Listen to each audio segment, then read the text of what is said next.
Assalamualaikum warahmatullahi wabarakatuh. Izin memperkenalkan diri, nama saya Nur Karama Saniyanti Ningrum Fauzi Putri dengan NIM 25111112002 dari Fakultas Kedokteran Gigi Universitas Lambung Mangkurat. Baik, jadi pada kesempatan kali ini saya akan menjelaskan terkait salindia yang telah saya buat mengenai gigi dalam dunia forensik. Baik, sebelum kita masuk ke dalam materinya, saya ingin bertanya terlebih dahulu kepada teman-teman. Apakah teman-teman pernah mendengar terkait berita kecelakaan pesawat sebelumnya?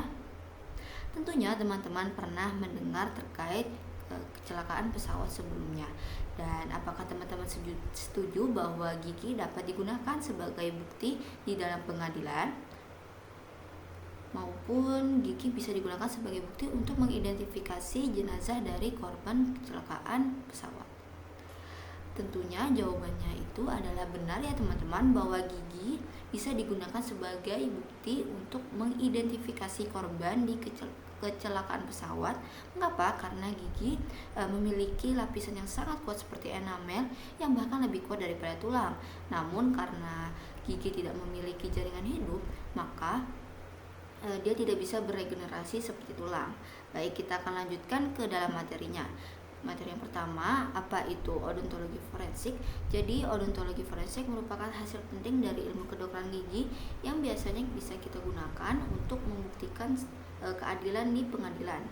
Dan hal tersebut sangat-sangat membantu dan memiliki beberapa tujuan.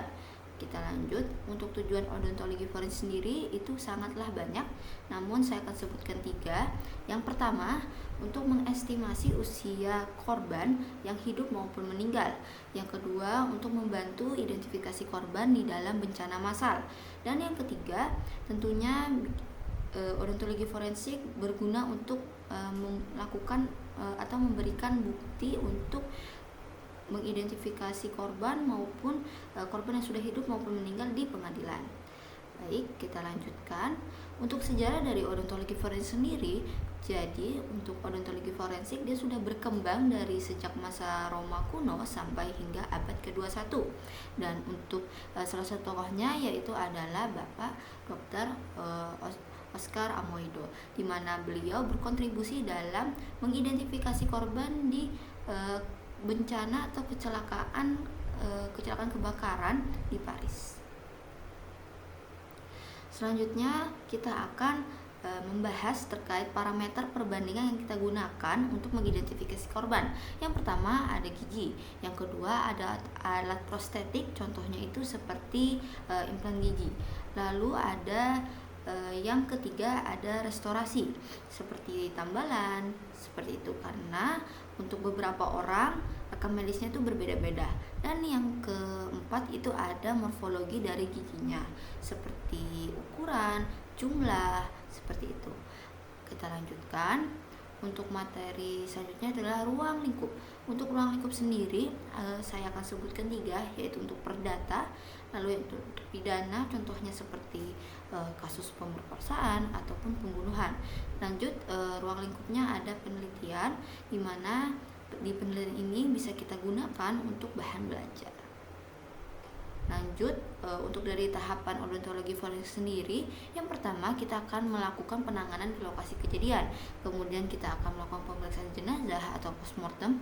Lalu yang ketiga ada pengumpulan data sebelum kematian, yaitu antemortem, kemudian kita akan melakukan pencocokan data. Lalu yang kelima kita akan melakukan evaluasi. Seperti selanjutnya itu saya sudah menyebutkan antemortem dan juga postmortem. Lalu apa perbedaan dari keduanya? Untuk antemortem sendiri, dia merupakan kata dari ante yang berarti sebelum dan mortem yang berarti kematian. Untuk antemortem salah satunya ya seperti ronsen gigi, rekam medis. Dan untuk postmortem itu adalah post, berarti dia setelah kematian, dimana bisa kita gunakan seperti kondisi giginya bagaimana, restorasi gigi tiruannya, radiografi dari postmortemnya, serta bukti biologis seperti DNA dan juga saliva. Lanjut, lalu apa peranan dokter gigi sebagai saksi ahli? Yang pertama tentunya kita bisa memberikan pendapat yang profesional, juga membantu menafsirkan temuan medis dan juga membantu hakim dalam pengadilan. Lanjut, sehingga kesimpulannya odontologi forensik ini tentunya sangat penting dipelajari, terutama di bidang odontologi forensik karena bisa membantu kasus-kasus bencana kecelakaan dan juga kriminal yang ketika metode yang lain itu tidak memungkinkan, apalagi sepersangat tidak memungkinkan untuk kita melihat apakah korbannya masih dalam kondisi yang utuh atau tidak.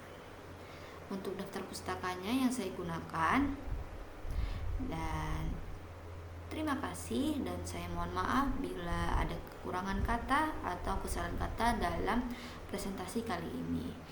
Terima kasih telah menonton. Wassalamualaikum warahmatullahi wabarakatuh. Dadah.